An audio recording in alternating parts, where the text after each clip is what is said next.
Let's talk about Nazis in Ukraine and Anthony Blinken dining at a Nazi-themed restaurant in Kiev. There was this, Boris Johnson, he also where was he? And he also had a bunch of Azov Battalion stuff.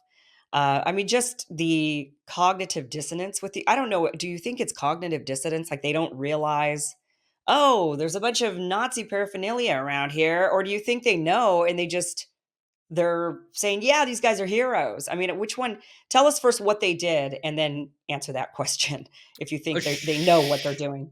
Yeah, so I mean, let's start with Anthony Blinken, who is, what is he, like fourth in line for the presidency? Something like that. I Or think yeah, after yes. well, it doesn't matter. He's a very high 4th, level you're right, official. yeah, He's yeah, not. somewhere up there, Yeah. yeah.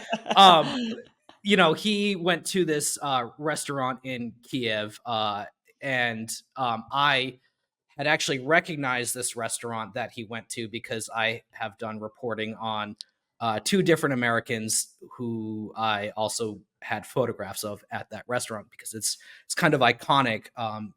The one of the walls in particular, it's got different badges of different uh, fighting groups, mercenary groups, or battalions, what have you, of people that have placed their thing there. So I recognized the place, and I did a little bit more digging after Blinken went there, and I found Waffen SS insignia on the walls. I saw an Azov battalion flag, which was pre rebrand when they still had the Nazi Sonnenrad on it, right sector. And I also found on the owner of the restaurant's Facebook page his praise for C14, a basically Nazi terror gang that was contracted by the Kiev municipal government after the Maidan coup, to basically ethnically cleanse the outskirts of Kiev of Roma encampments. And so I've previously published video of them,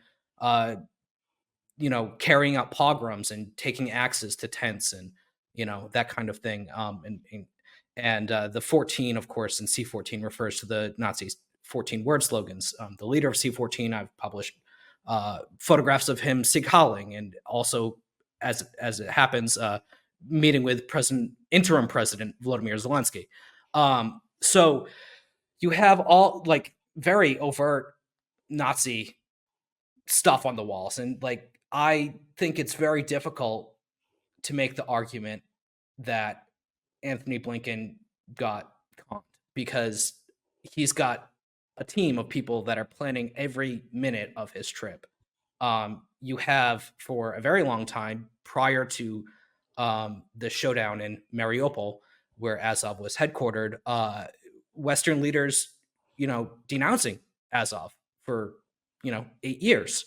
Yeah, If you go on, Vice News or the BBC or Voice of America, even, you see many Bellingcat, many articles, talking about the Nazism of the Azov Battalion. And there's been this argument that they've been reformed. I've also debunked that because, well, I mean, actually, the Anti-Defamation League personally told me that they no longer consider Azov a Nazi group. oh, So, how convenient.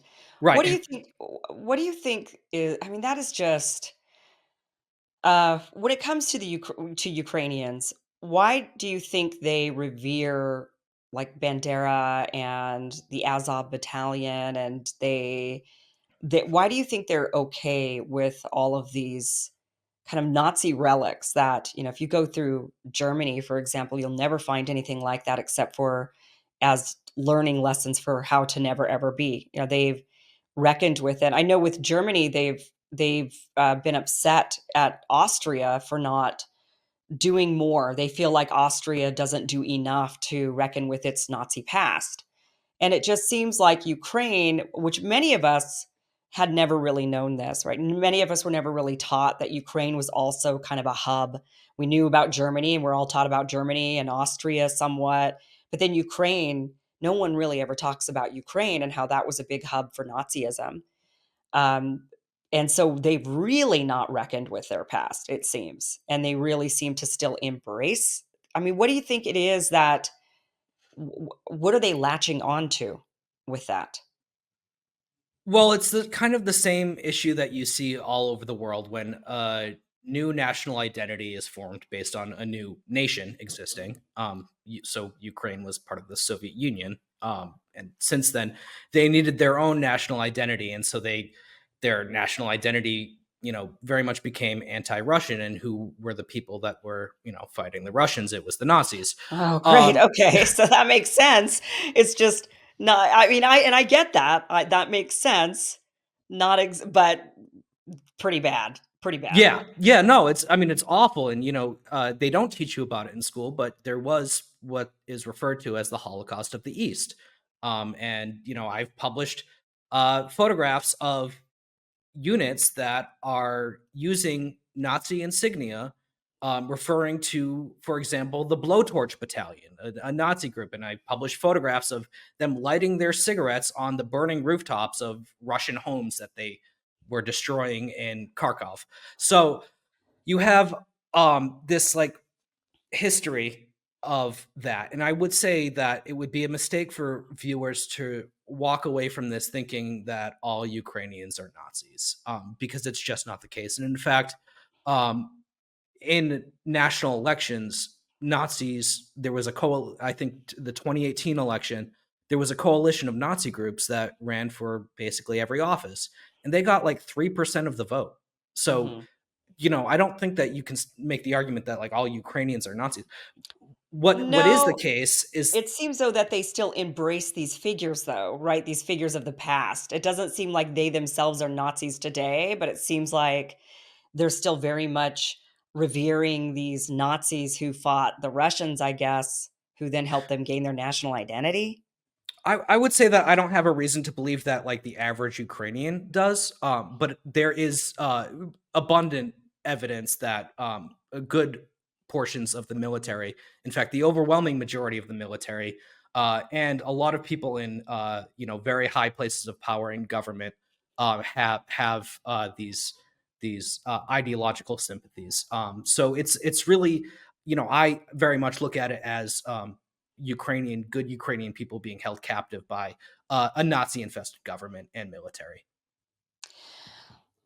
But then I kinda look at it, well, I mean, it's no excuse, but then I wonder, okay, what's their alternative, I suppose? I mean, if they're wanting to latch on to this nationalism, this national identity like you bring up, and the people that helped gain them that national identity just happen to be these really bad guys, but in this one aspect were good for the Ukrainian people, right? They got their national identity and their independence and whatever, but, um if they don't latch on to those figures, I mean, we have those figures in the United States, right? We have our founding fathers, the Revolution, George Washington, right? That they helped us become our own nation and everybody reveres them. And I mean, but what do you do if suddenly you can't? I mean, there has been that discussion and that push here in the United States where they'll say, well, but these people were actually problematic people in their personal lives, right?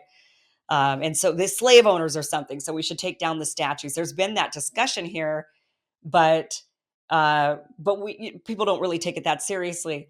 Over there, though, it seems like it should be kind of a serious discussion, just like it was Yeah, in Germany, to say, we really cannot actually revere these people, yeah. these people of the past. But if you take that away from them, then what gives them? What do they latch on to be like, yay, Ukraine, independent, Well, nationalism? it could have just as easily been Vladimir Lenin who was responsible for the creation of the state of Ukraine. But I think it's very important also to just like point out that like a huge portion of the population in Ukraine is Russian speaking, who have Yeah. been systematically discriminated against. I mean, you're not.